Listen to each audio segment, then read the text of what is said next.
accept that you control almost nothing in your life, until you realize that this acceptance is precisely what sets you free. Before I show you exactly how this system works through the story I'm about to tell you, I invite you to subscribe to the channel, like the video, and comment on what mental battle you're facing right now. Anxiety, procrastination, fear of the future. You don't need to explain in depth, just one word. I want to know what brought you here. Thank you very much for your attention. Now, let's begin. Chapter 1. The Day the Mind Broke.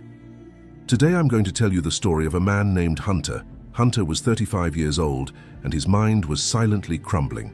On the outside, he was the guy everyone envied. Digital marketing manager at a tech company in Austin, Texas. 5-figure salary, modern apartment downtown, smiling profile picture. Perfect life for social media. But inside his head there was absolute chaos. He would wake up at 5:30 a.m. with his heart already racing. Even before opening his eyes, his mind was already racing. He checked emails on his phone while still lying in bed. 47 unread emails. Each one seemed like a small bomb about to explode. In the shower, my mind wouldn't stop racing. What if the launch fails? What if the boss doesn't like the campaign? What if I get fired? What if I can't pay the rent? What if? Breakfast? I didn't have time. Or rather I did, but my stomach was always so tightly knotted that eating seemed impossible.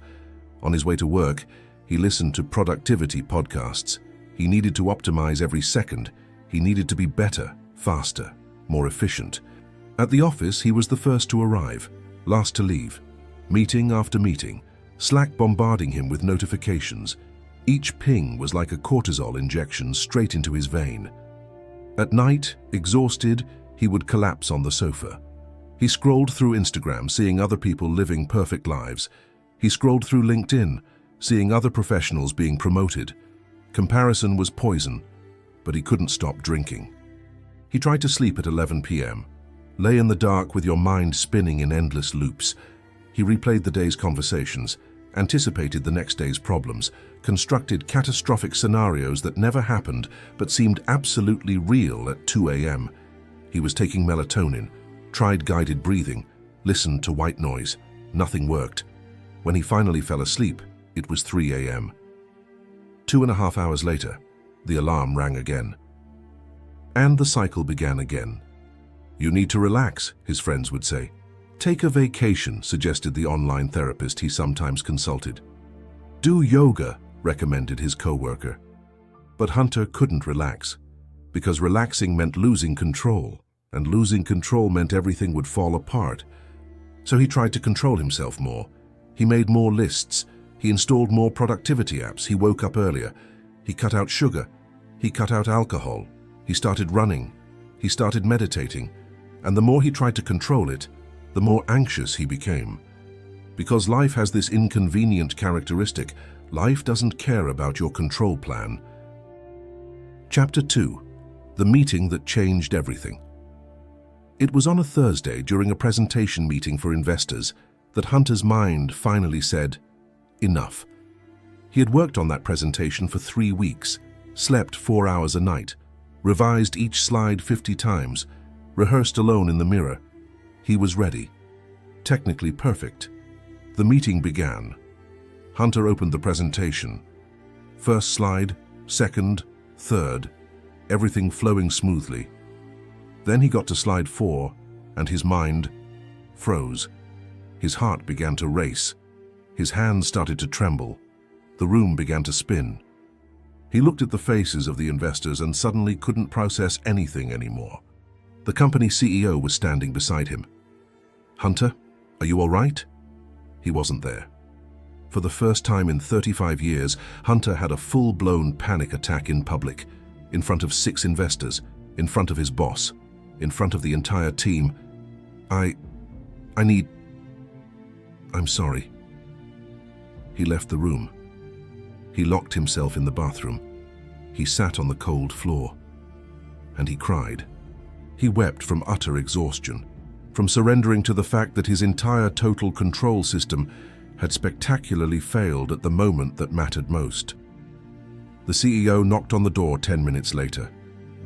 Hunter, open up, let's talk, They went into an empty room. The CEO, a man in his 50s named Richard, didn't seem angry. He seemed worried. "How long have you been like this?" "Like this? On the edge, on the verge of collapse." Hunter wanted to lie, to say it was just momentary stress, but he didn't have the energy to lie anymore. "About 2 years, maybe more." Richard nodded slowly. "I've been exactly where you are 10 years ago. I ended up in the hospital thinking I was having a heart attack. I was 42 years old. The tests showed that my health was perfect, but my mind was killing me." "And what did you do?" "I went to see a guy, a therapist, different. He taught me something that completely changed my relationship with anxiety, with control, with everything. It might sound strange, but it worked. Do you want his contact information?" Hunter had nothing left to lose. "I want to." Chapter 3. The Japanese Therapist. 3 days later, Hunter was sitting in the therapist's office. Dr. Takahashi entered. A man around 60 years old, gray hair, erect posture, deliberate and calm movements. He didn't look like a therapist. He looked more like a martial arts master. "Hunter, tell me, what brought you here?" Hunter told everything. The constant anxiety, the sleepless nights, the panic attacks, the feeling of losing control. When he finished, he expected to hear about breathing techniques, about medication. Dr. Takahashi didn't take out a notebook. He didn't take notes. He simply said, "Tell me something. How many hours a day do you spend trying to control things you can't control?" Hunter paused. "What do you mean?" "You worry about what your boss will think, but do you control what he thinks?" "No, but I can do a good job and—" "You don't control what he thinks. You worry about whether you'll get promoted. But do you control the company's decision?" "Not directly, but no, you might do a good job, but the company could promote someone less qualified than you just because they find that person more likable. You worry about the economy, the market, what might happen in the future. Do you control the future?" "No." "So why do you waste your mental energy trying to control what cannot be controlled?" Hunter remained silent, because that was exactly what he did, every single day. He spent 90% of his mental energy trying to control things completely beyond his control. Dr. Takahashi leaned forward. "Hunter, the samurai of feudal Japan faced death every day. A poorly blocked sword and they died. A moment of distraction and they died. They lived in the most extreme danger zone you can imagine. And do you know how they dealt with it?" "As?" "They developed 3 philosophies that I'm going to teach you. But first I need to know, are you ready to accept something that goes against everything modern culture has taught you?" "What?" "That you're not in control, and that this is the best news you've ever received." Chapter 4. Fudoshin, the Immovable Mind. "I'm going to tell you a story," said Dr. Takahashi. "There was a samurai named Miyamoto Musashi. He was challenged to a deadly duel by the best swordsman in Japan, a man named Sasaki Kojiro. The duel was scheduled for 8 a.m. on a remote island. Kojiro arrived on time, prepared, focused, ready to kill or be killed, but Musashi didn't show up. 9 a.m. nothing. 10 a.m. nothing. Noon, nothing. Kojiro was seething with rage. He paced back and forth. His mind was in chaos. When Musashi finally appeared hours late, casually paddling a canoe, Kojiro exploded. "You have no honor." And here's the crucial detail. While Kojiro was trembling with rage, his breathing rapid, his muscles tense, his mind clouded by fury, Musashi was completely calm, his mind still as a mountain lake. This mental state is called Fudoshin. The duel lasted seconds. Musashi won.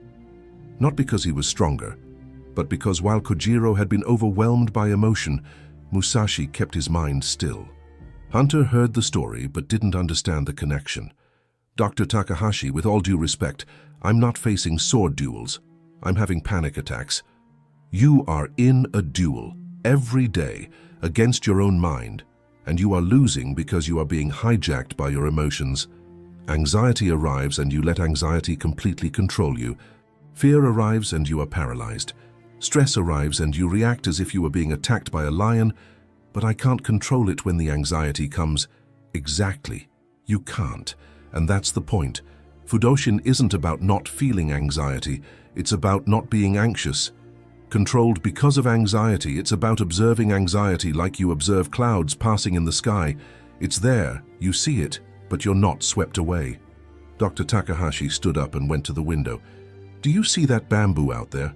When the strong wind comes, the bamboo bends, but it doesn't break, because bamboo doesn't resist the wind, but it moves with the wind, yet keeps its roots firm. That's Fudoshin.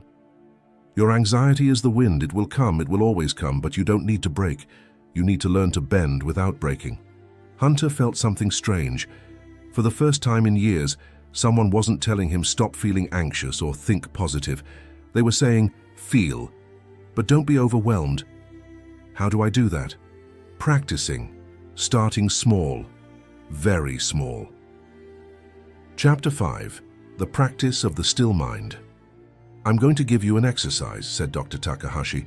When you feel anxiety coming on, and you probably will even today, do this.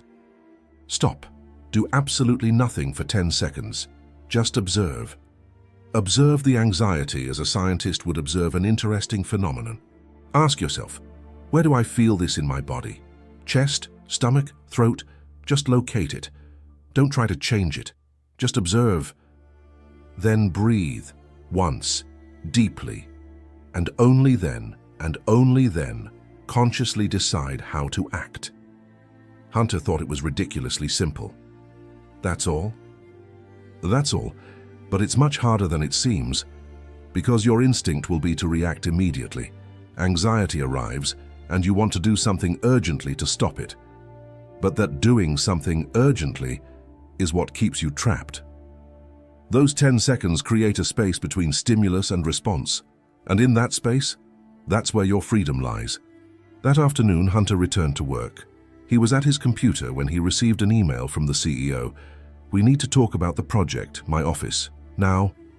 His body reacted instantly, heart racing, hands sweating, his mind already creating 1,000 scenarios. I'm going to be fired, they're going to fire me, I'm screwed. But then he remembered. He stopped.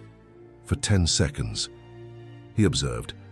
The fear was in his chest, a pressure, a tension, but that was all, a physical sensation. It wasn't reality.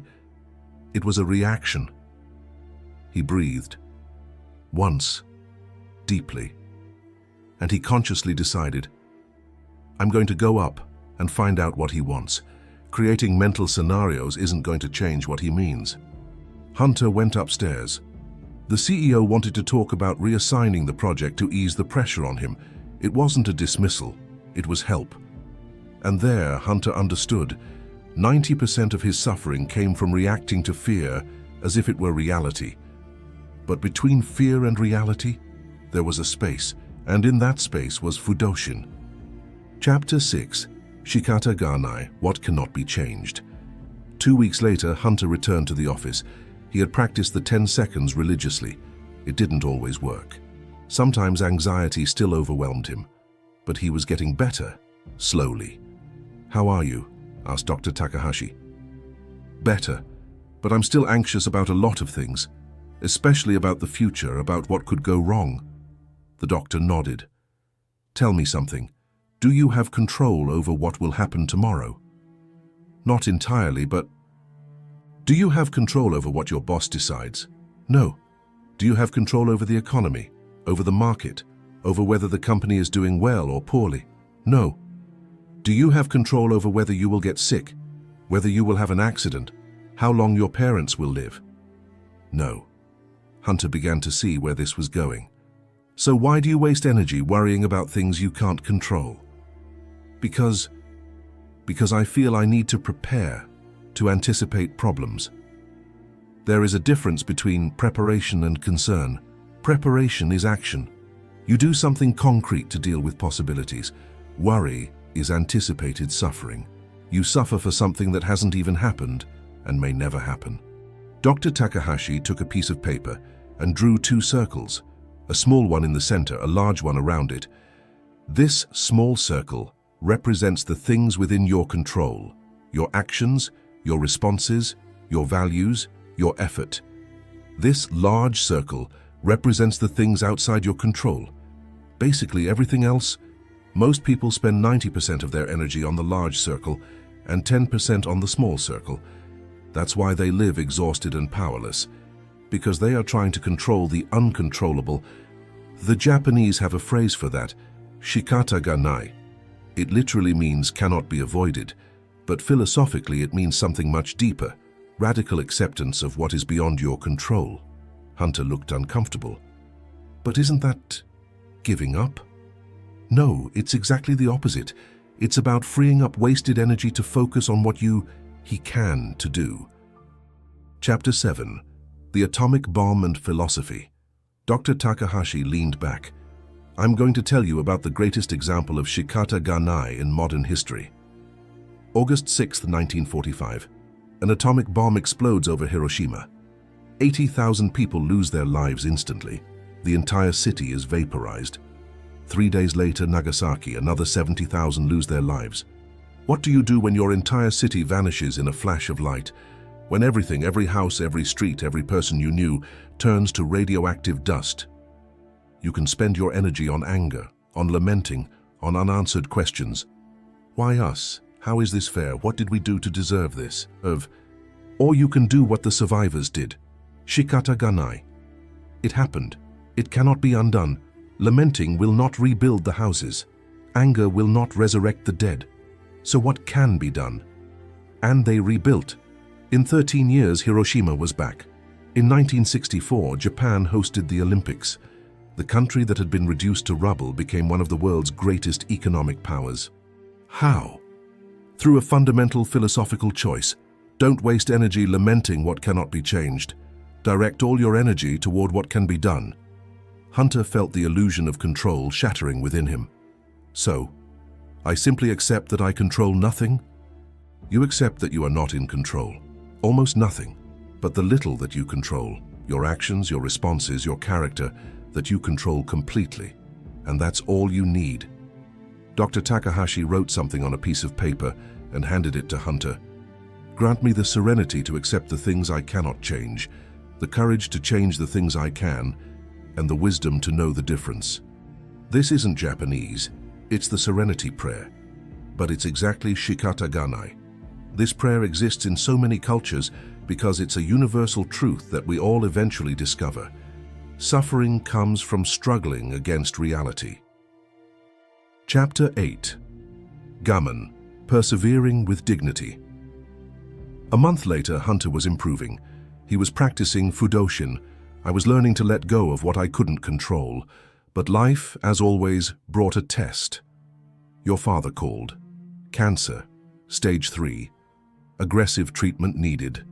Hunter sat in his car in the work parking lot and cried. All the mental practice he had done seemed useless at that moment, because the pain was too real, the fear was too great. He called Dr. Takahashi. I can't do this. It's too much. It's too heavy. Come here now. An hour later, Hunter was sitting in the same room, but this time he couldn't stop shaking. My father has cancer. I know, you told me on the phone, and it's terrible. It's frightening. It's unfair. Dr. Takahashi didn't try to downplay it. He didn't say everything would be all right. He just validated the pain. How do I deal with this? With gammon. What is that? The third philosophy, and perhaps the most difficult. Gammon means persevering through suffering with dignity. It's not about suppressing emotions.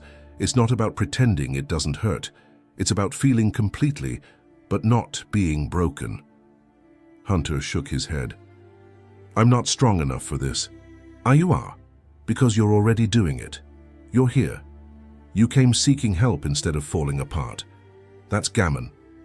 Dr. Takahashi went to the garden and returned with a small bonsai tree. Do you know how these trees survive? They are deliberately exposed to harsh conditions. Little water, lots of sun, aggressive pruning, and that doesn't kill them. It makes them stronger, more resilient, more beautiful. Your suffering won't break you, unless you let it. Gammon isn't about not suffering, it's about suffering without losing your dignity, without losing yourself. Will you cry? Yes. Will you be afraid? Yes. Will you have horrible nights? Yes. But the next day you will get up. You will be there for your father. You will do what can be done.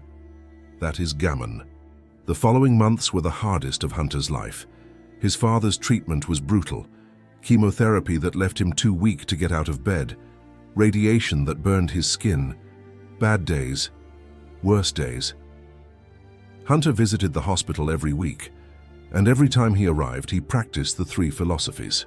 Fudoshin. When anxiety tried to consume him, he observed the fear. He didn't deny it, but he didn't let it control him. Shikataga Nai when he wanted to scream, "Why my father?" He couldn't control the cancer. He could only control its presence. Gaman when the burden seemed unbearable. He would cry in the car after visits, but he always came back. He was always there. And something surprising happened. His father realized, one day, too weak to speak much, he held Hunter's hand and said, "You're different, son. Like this? You used to always be tense, always in a hurry, always on your phone. But now, you're present, really present. It's everything I've ever wanted." Hunter needed to leave his room to cry, because he realized the crisis had given him what he always wanted but could never get. Real presence, real connection. 3 months later, against all odds, the scans showed that the tumor had shrunk significantly. The treatment was working. When the doctor delivered the news, Hunter didn't jump for joy. He didn't shout. He just took a deep breath and whispered, "Shikata Ganai," because he had learned that life isn't about controlling outcomes. It's about being present regardless of the results. Chapter 9. The Silent Transformation. 6 months after the first consultation, Hunter was a different person. Externally, people noticed. He wasn't tense all the time anymore. He wasn't on his cell phone during conversations anymore. His shoulders weren't permanently hunched. He breathed differently. He moved differently.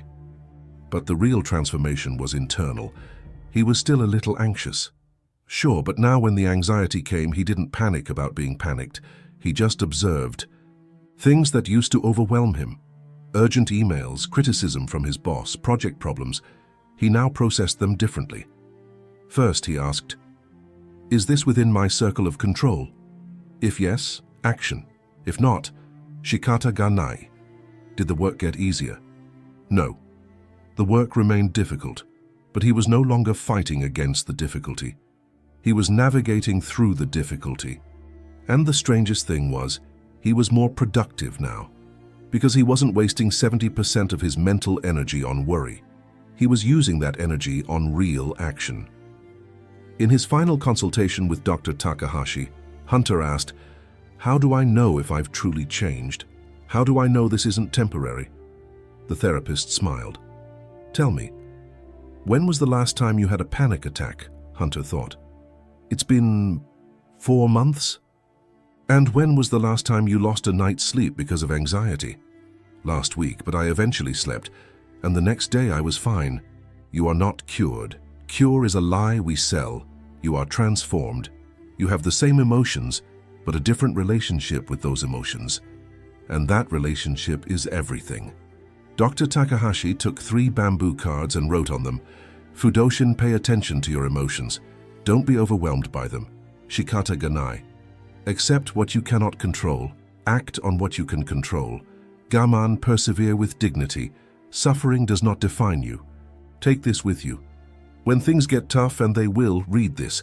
Remember that you have a system now. You're no longer adrift in the sea of your own mind. You have an anchor." Chapter 10. The Final Test. 2 years later, Hunter was at a presentation again. Same room, same investors, same pressure. But he was different. Before the presentation began, he felt the anxiety rising, his heart racing slightly, his hands sweating. Familiar signs. Instead of panicking about panicking, he simply observed Fudoshin. "Anxiety, you're here, that's normal. This is a high-pressure situation. My body is preparing itself, but I'm not you." Thoughts began to surface. What if I freeze up again? What if they don't like it? What if... He cut it, shikata ganai. "I don't control what they're going to think. I only control my preparation and my delivery. I've already prepared. Now it's just a matter of delivering." The presentation began. He spoke for 30 minutes, clearly with presence. Were there moments of nervousness? Yes. But he didn't try to hide it. He just acknowledged it and continued. In the end, one of the investors said, "Best presentation we've seen this year. You have our investment."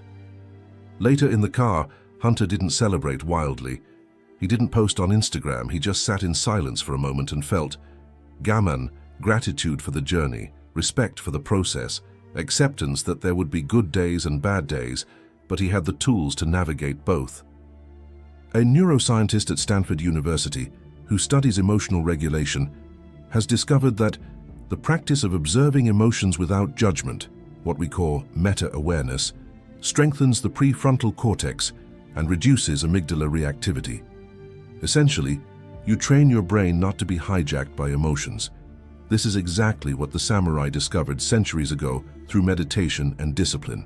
A clinical psychology researcher explains, radical acceptance, accepting what we cannot control, is one of the strongest predictors of mental health.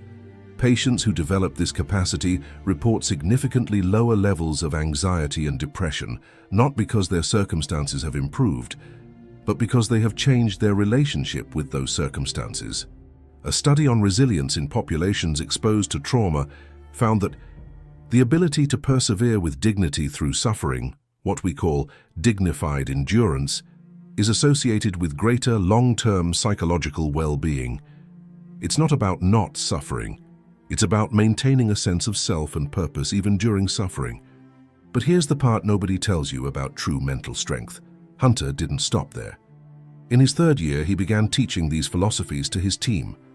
When someone was overwhelmed, stressed, on the verge of collapse, he didn't offer generic advice like relax or think positive. He asked, "What part of this is within your control?" And he helped the person draw the two circles. And always, the person discovered that they were expending all their energy in the large circle and zero in the small circle. His team became the most productive in the company, not because they worked longer hours, but because they didn't waste energy on pointless worry. They focused on what they could control. The CEO noticed, "What are you doing with your team? They seem different. I taught them to stop fighting reality and start working with reality. Can you teach the rest of the company?" And so Hunter became something he never imagined. A mentor, not of productivity, not of time management, but of mind management. And the most surprising thing? His father, who survived cancer, witnessed the entire transformation. And one Sunday during a family lunch, he said, "You know I'm proud of you, right?" Why? Not because you're successful, but because you've discovered something that most people take a lifetime to discover. That peace doesn't come from controlling the outside world. It comes from mastering the inner world. Hunter's story isn't unique. It's universal. Because we're all struggling with the same things: anxiety, fear, the illusion of control, the exhaustion of trying to control the uncontrollable. But here's the truth. No one tells you.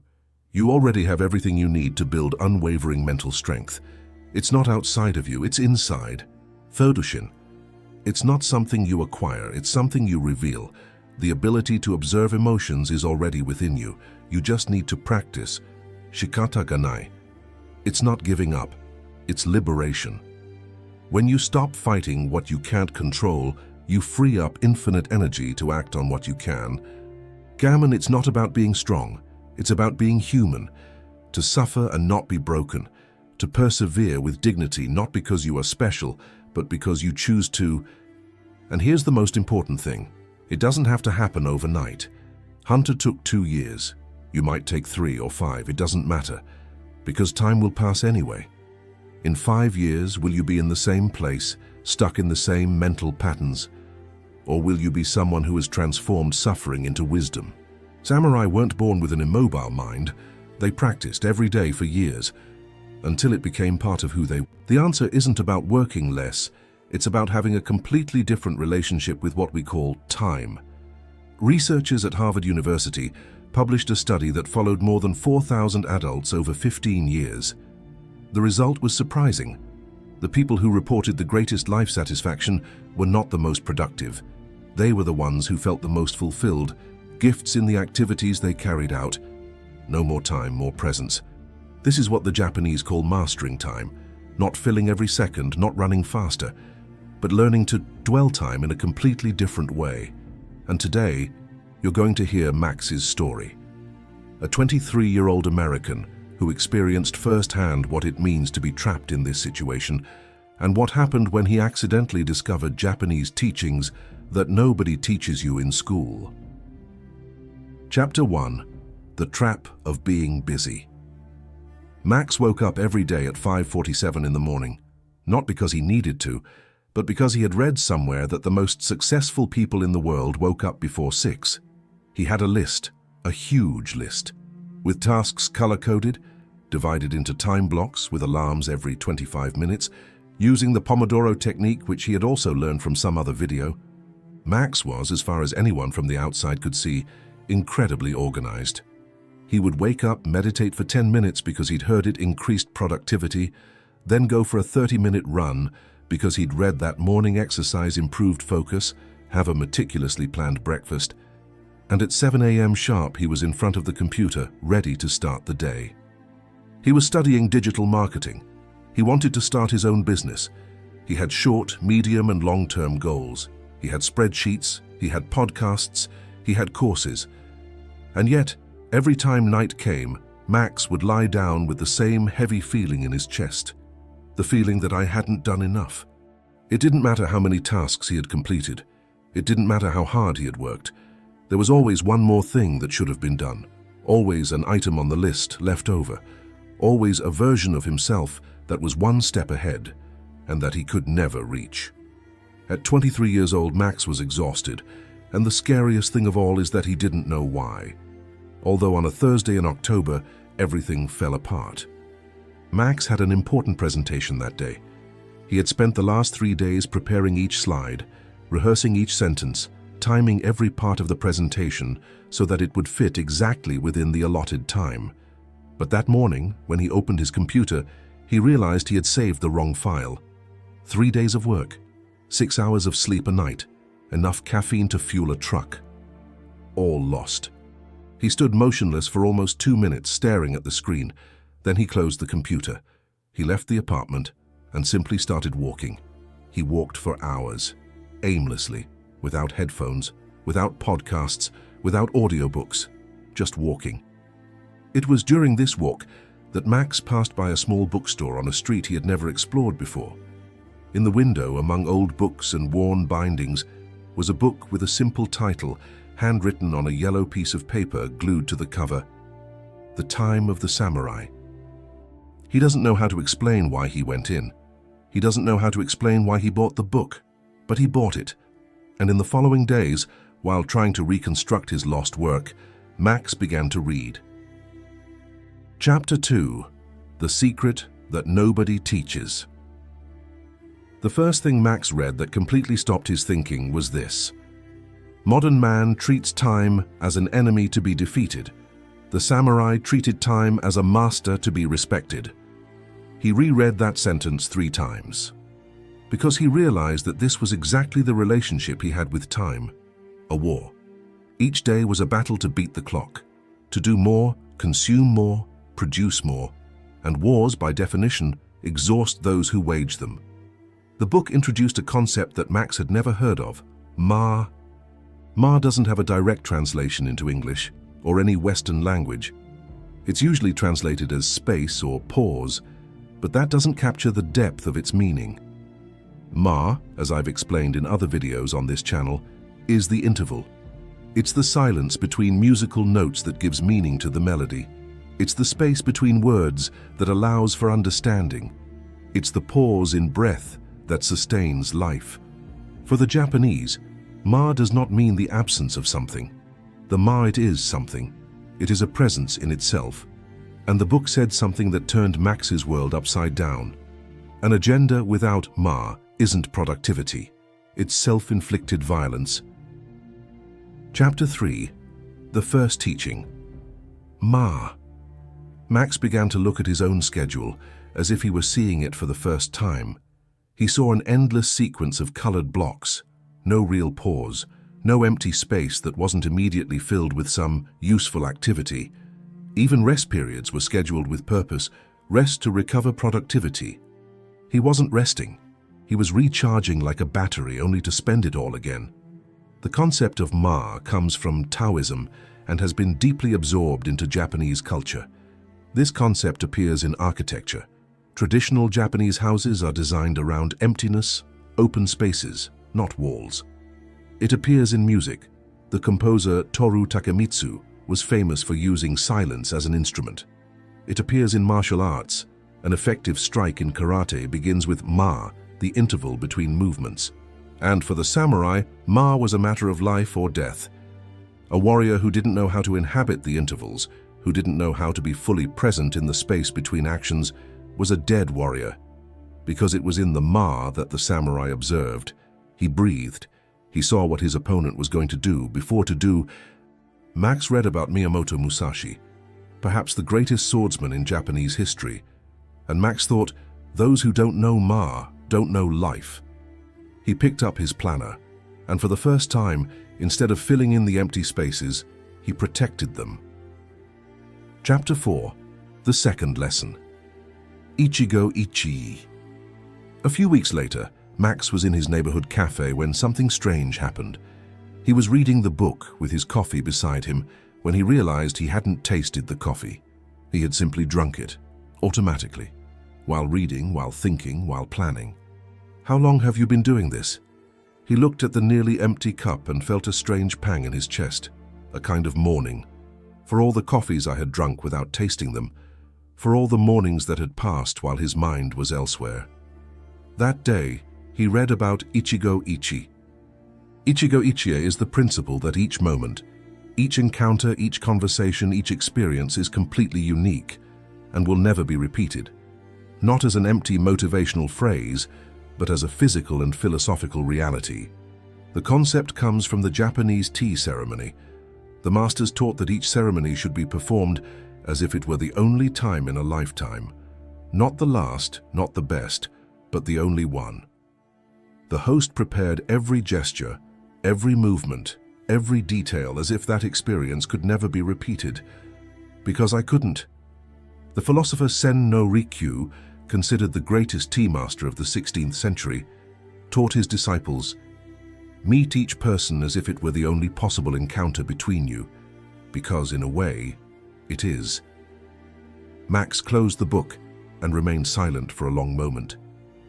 He realized he had spent the last few years living on the present, never present, always thinking about the next block on the agenda, the next task, the next goal. And as he raced toward the future, the present, the only place where life truly happens, slipped through his fingers. He picked up the cup, he ordered another coffee, and this time he drank each sip with complete attention. It was, he said later, the best coffee of his life. Chapter 5. The Weight of Speed. But learning these concepts didn't change Max overnight. In the following weeks, something unexpected happened. Max began to feel guilty for slowing down. Every time he took a break, a real break, without checking his phone, without planning, without optimizing, a voice inside him said, "You're wasting time. Your competitors are working on it now. You're going to fall behind." He recognized that voice. It was the voice that Western culture had instilled in him since childhood. The voice of hustle culture. Do sleep when you're dead. Do rise and grind. And that voice was convincing, because the entire society around Max confirmed that voice. His friends did the same. Social media celebrated the same. Resting was laziness. Taking a break was weakness. Emptiness was waste. And then Max read the third teaching, and that's what broke that voice forever. Harahachi Bu. It's a principle from Okinawa, the Japanese island that has one of the highest concentrations of centenarians in the world. People in Okinawa stop eating when they are 80% full. Not stuffed, not satisfied. 80%. Why is that? Because the human body takes about 20 minutes to register satiety. When you eat until you're full, you've actually overeaten. You just didn't know it yet. But Max wasn't interested in dieting. What caught his attention was the note the book added right below the explanation. Harahachi-bu can be applied to everything. Training, work, concentration. Never push yourself to the limit. always keep 20% in reserve, because whoever exhausts their reserves in a single day has nothing left for tomorrow. Max froze at that sentence. He had always operated on a 100% or 120% model. If he was working, he worked to the limit. If he was studying, he studied until he couldn't absorb anymore. If he was exercising, he exercised to exhaustion. And then he wondered why he was always tired. The Hara-Hachi-Bu revealed something that no modern productivity guru had been able to say clearly. Sustainability isn't about giving everything you have every day. It's about giving enough so that tomorrow you still have something to give. What Max was discovering in the yellowed pages of an old book, modern science was confirming in laboratories. Neuroscientist Matthew Walker, author of Why We Sleep, documented over decades of research something that the culture of hustle I preferred to ignore it. The human brain doesn't work linearly. It works in cycles, and periods of apparent inactivity, rest, daydreaming, emptiness are biologically essential for memory consolidation, creativity, and decision-making. In other words, the ma that the Japanese have practiced for millennia is neurologically, when the brain does its most important work. Walker wrote, "Rest deprivation is not a badge of honor. It's a failure of management, of energy, of attention, and of life." Psychologist Ellen Langer of Harvard University, who has dedicated decades to the study of mindfulness, discovered that people trained to pay full attention to what they are doing in the present moment not only experience greater satisfaction, but also better performance in complex tasks. Ichigo Ichie wasn't mysticism. It was neurology, and a study published in Journal of Occupational Health Psychology. He followed workers in Japanese companies that adopted the Hara-Hachi-Bu practice applied to the workday and discovered that these workers had, on average, 34% fewer cases of burnout and maintained high performance for much longer periods than colleagues who operated at their limit. Max read the data and felt something unusual, relief, as if someone had finally given him permission to be human. Chapter 6, the fourth lesson. Max almost ignored. But there was a fourth lesson in the book, and Max almost skipped it. I was on the second to last chapter, and the title was simple: Shizen and Mono no Aware. He already had a lot to process. 3 principles that were transforming his way of thinking. But something made him continue. And it was this lesson that changed everything at once. Shizen, it means naturalness. It comes from Taoism and has been deeply incorporated into Japanese philosophy. In the context of time, Shizen means aligning your actions with your natural rhythms rather than forcing productivity against them. The Tao Te Ching says, "A wise man does not fight against the river. He learns where the river flows." The samurai studied the natural cycles with the same seriousness with which they studied combat techniques. They knew that there were moments of clarity and moments of fog, moments of strength and moments of weakness, and that trying to fight at those wrong times was not courage, it was folly. Max began to realize that there were moments in his day when his brain was absolutely on fire, creative, focused, quick. And there were moments when every word he wrote seemed to come out wrong, every decision seemed misguided. And what did he do during those bad times? He pushed harder. He drank more coffee. He put on more pressure. Shizen said, but it was Mono no Aware, which finally made Max sit on the floor of his apartment and reflect deeply on life. Mono no Aware is one of the most profound and untranslatable concepts in Japanese culture, loosely translated as the gentle melancholy of things or the awareness of impermanence. He describes the feeling that arises when you realize that each moment is unique, precisely because it is fleeting. Cherry blossoms, the famous sakura. They are the ultimate symbol of this concept. The Japanese do not celebrate them, despite they only last a few days. They celebrate because, furthermore, the beauty of the sakura is inseparable from its impermanence. And the book ended with a sentence that Max underlined 3 times. The man who doesn't realize that time is passing never learns to value it.